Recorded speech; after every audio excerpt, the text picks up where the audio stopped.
Welcome sa Dries TV. Kung interesado ka sa ganitong news, huwag kalimutang isubscribe ang ating YouTube channel. Maraming salamat! Welcome back again sa ating YouTube channel mga kakimpaw, and sa update natin ito ang pag-uusapan natin ay tungkol sa mga importanteng kaganapan kina Kim and syempre kay Paolo Abilino. So ang pag-uusapan na tatalakayin natin ngayon sa update na to mga kakimpaw ay ang emosyonal na tagpo. May sumugod sa dressing room ni Chinita Princess. Mamaya pag-uusapan natin yan.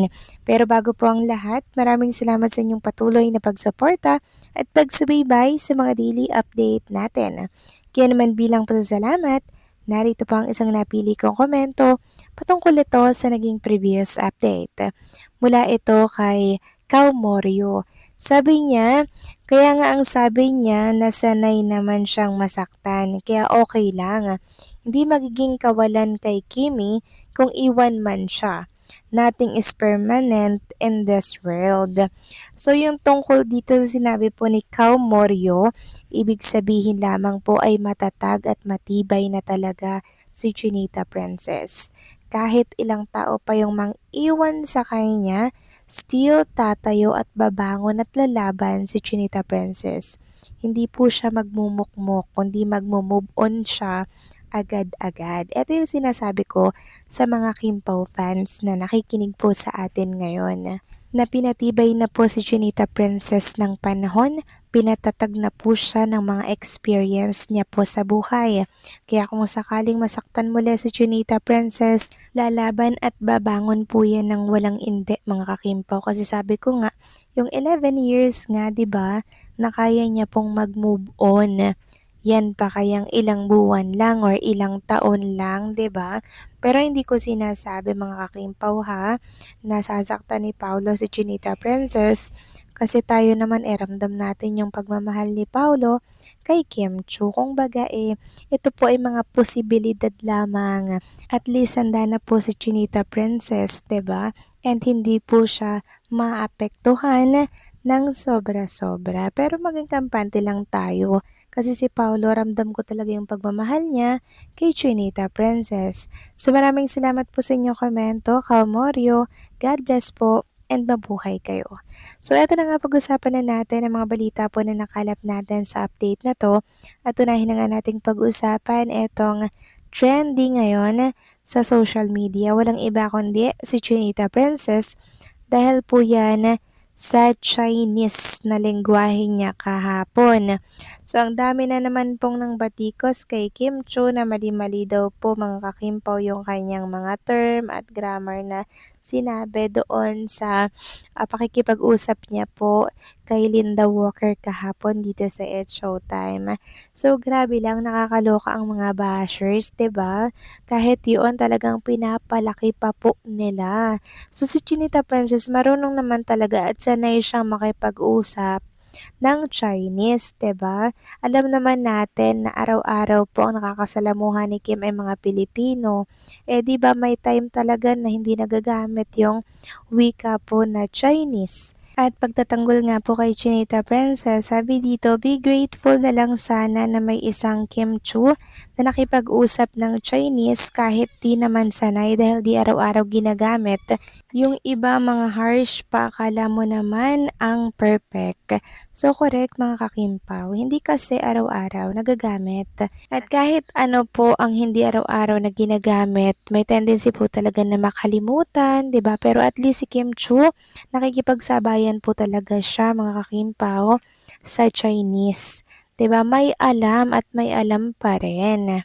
Ito naman mga bashers, bawat kibot ni Chinita Princess ginagawan po ng issue na para bang walang ibang artista kay Chinita Princess na lamang po nakatutok at nakatunghay ang mga bashers na yan.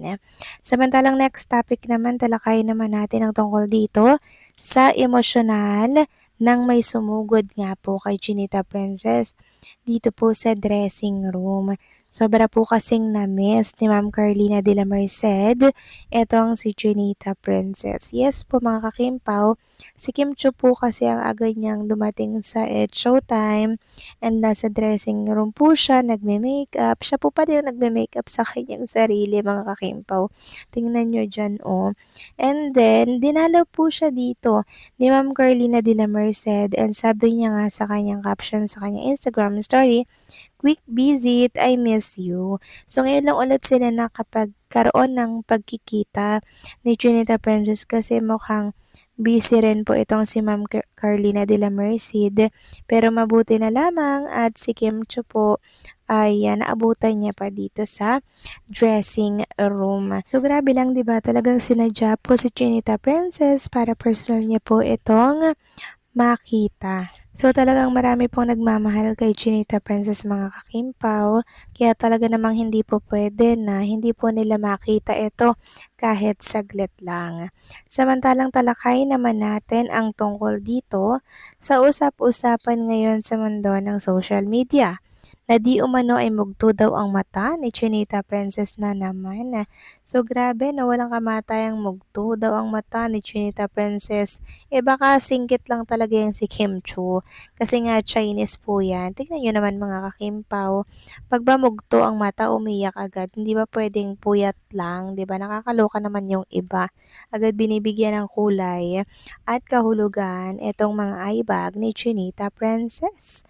So paulit-ulit na lang po lagi mga kakimpaw. Pag nakita po nilang mugto ang mata at medyo may eyebag si Kim Chiu, ang agad palalabasin, umiyak daw, mugto ang mata, nag-away daw, may problema. Sus mio marimar, ganyan na lang po lagi mga kakimpaw. At maging ako ay nauutana din sa ganyang mga issue at usapin. So lilinawin ko lamang po si Junita Princess kasi ay napakaagang gumising mga kakimpaw. Siyempre, pag maaga po tayong gumising tapos medyo napasarap yung tulog natin, yung mata talaga natin parang mugto siya, no? Parang ang laki ng eyebag niya mga kakimpaw. Ganyan po kasi si Junita Princess. Kaya nga, merong pang concealed. May concealer siya dyan na inilalagay. Pero kahit lagyan ng concealer, talaga namang halata pa rin yung eyebag ni Chinita Princess. Dala ito marahil ng pagod, puyat, 'di ba? Talagang pinagsasabay niya kasi yung pag-hosting and syempre yung kanyang business. Pagkagaling po kasi ni Kim Chiu kahapon sa It's Showtime, rekte naman siya sa recording studio para po yan sa releasing ng bago niyang song and the album. So possible na na-late siya ng uwi or ginabi ba ng uwi dahil sa rehearsal ng kanyang new album or ng new song, 'di ba? Ang dami kasing posibilidad, ang daming possibility mga kakimpaw. Hindi naman ibig sabihin mugto ang mata, may problema na po agad. Hindi ganoon mga kakimpaw. Sawang-sawa na ako sa isyong mugto ang mata. Wala naman, ay bag lang naman yun. Nakakaloka mga kakimpaw, no? Mamaya awayin nyo na naman ako dyan. Nagpapaliwanag lang naman tayo mga kakimpaw na walang katotohanan. Yung pagmugto-mugto na yan, umiyak agad, 'di ba? Kaya kalma lang kayo dyan at relax, okay?